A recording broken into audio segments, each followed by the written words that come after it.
Hello guys, এই ভিডিওতে এত রাহুল আছে আরেকটা রাহুলের আরেকটা ভিডিও। তো আজকের এই ভিডিওটা কিছুটা অন্যরকম হতে চলেছে। আর আজকে আমি চলে এসেছি বাঁকুড়া জেলার একটা এলাকা, যেটা হচ্ছে লালবাজার। সেই লালবাজার আরজি পার্টির উপলক্ষে একটা ছোট্ট একটা ইনভিটেশন পেয়েছি। আর এখানে ছোট্ট করে একটা অনুষ্ঠান হতে চলেছে। তো সেখানে আমি আজকে চলে এসেছি। আর এই যে আমার সামনেই স্টেজ দেখতে পাচ্ছ, যে প্রোগ্রাম যেখানে একটা ছোটোখাটো অনুষ্ঠান হবে, সেই সব কিছু এখন এই মুহূর্তে রেডি হয়ে গেছে।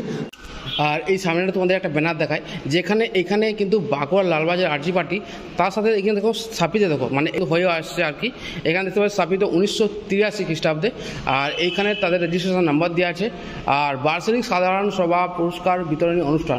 তোমরা এখানে লালবাজার এলাকায় যে সমস্ত ব্যক্তিরা অ্যাকচুয়ালি নাইটে পাহারা দেয়, সেই সমস্ত ব্যক্তিদেরকে এখানে পুরস্কৃত করা হবে। এই অনুষ্ঠানটা কিন্তু একটু পরেই স্টার্ট হয়ে যাবে। আর এই অনুষ্ঠানটা অ্যাকচুয়ালি তোমাদের আমি বলে দিই, এই বাঁকুড়া আরজি পার্টিটা অ্যাকচুয়ালি কী জিনিসটা। তো বাঁকুড়া লালবাজার এলাকায় যে সমস্ত দোকানদাররা রাত্রেবেলায় পাহারা দেয় অ্যাকচুয়ালি, সেই সব দোকানদাররা মিলে এখানে একটা অনুষ্ঠান করেছে। এটা আগের বছর হয়েছিল। আর আমি এখানে আরজি পার্টির যে পেজ আছে ফেসবুকে, তো সেইটা থেকে আমি লাইভ করেছিলাম। তো এবারও আমি চলে এসেছি। আর এইখানে কিন্তু এই অনুষ্ঠানের মাধ্যমে কিন্তু অনেকেই আসবে, সম্মানীয় ব্যক্তি যারা থাকেন এখানের, তো অনেকেই আসবেন। আর এই পার্টিরা কিন্তু অন্যরকম পার্টি, এটা কোনো পলিটিক্স পার্টি নয়। কিন্তু তোমাদের বলে দিই প্রথমত, এটা কোনো পলিটিক্স নয় জিনিসটা।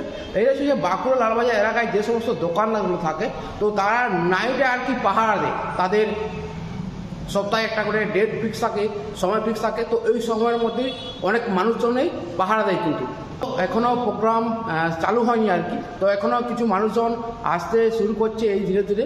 আর এই যে সামনেটা দেখতে পাচ্ছ, এই সামনেটা অ্যাকচুয়ালি আর কিছুক্ষণের মধ্যে ভিড়ময় হয়ে যাবে। তো যে সমস্ত ব্যক্তিরা কিন্তু পাহারা দেয় আর কি, তাদেরকে সম্মানিত করা হবে কিছু পুরস্কারের মাধ্যমে। তো তোমাদেরকে আমি সব কিছু দেখাবো এই ভিডিওর মাধ্যমে। তো ভিডিওটা তোমরা কন্টিনিউ দেখো, না স্কিপ করে। তো চলো, একটু সময় লাগবে, তো কিছুক্ষণের মধ্যে আবার আসছি। লালবাজার আরজি পার্টির উপলক্ষে যে অনুষ্ঠানটা হচ্ছে তোমাদের, সেই জায়গাটা তোমাদের বলে দিই। জায়গাটা অ্যাকচুয়ালি কোথায়, সেটা হচ্ছে বাঁকুড়া লালবাজার রেখা প্যালেসে। আর রেখা প্যালেসের কিছুটা সিনেমাটিক তোমরা দেখতে থাকো ভিডিওর মাধ্যমে।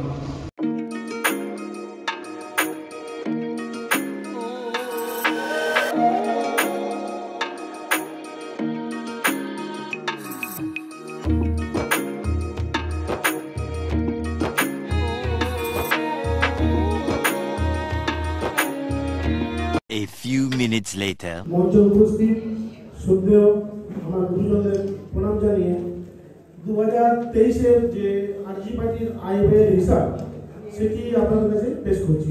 প্রথম বলি, এই আরজি পার্টি চলার পিছনে মেন জিনিস কিন্তু আমাদের কোষাধ্যক্ষ। একটা কোনো সংগঠন চলার পিছনে একটা কোষাধ্যক্ষ থাকা অবশ্যই দরকার। আর তার আয় ব্যয় অবশ্যই একটা রুলসের মধ্যে থাকা দরকার। সেই আয় ব্যয়টি আমি 2022-এ তো দায়িত্ব নেওয়ার পর আপনাদের সকলের আশীর্বাদে ঠিকঠাক চালাতে পারছি। আর চালাতে পেরেছি কিনা এটা আপনারা একটু বলবেন।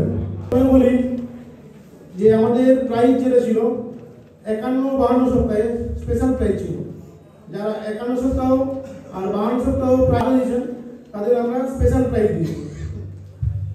49 সপ্তাহ এবং 50 সপ্তাহ যারা পাহাড়ে দিয়েছেন, ওনাদের আমরা প্রথম প্রাইজ দিয়েছি। যারা 47 সপ্তাহ এবং 48 সপ্তাহ পাহাড়ে দিয়েছেন, ওনাদের আমরা সেকেন্ড প্রাইজ দিয়েছি। যারা 45 সপ্তাহ বা 46 সপ্তাহ পাহাড়ে দিয়েছেন, ওনাদের আমরা থার্ড প্রাইজ দিয়েছি। তাছাড়াও আমাদের আরও অনেকে পাহাড়ে দিয়েছে, তাদের আমরা পুরস্কৃত করতে পারিনি। তাদেরকেও অসংখ্য ধন্যবাদ। এবং তাদের বলি আমি যে তারা একটু কষ্ট করে যেন আমাদের পাহাড়ের মধ্যে প্রাইজ দেওয়ার জন্য নয়,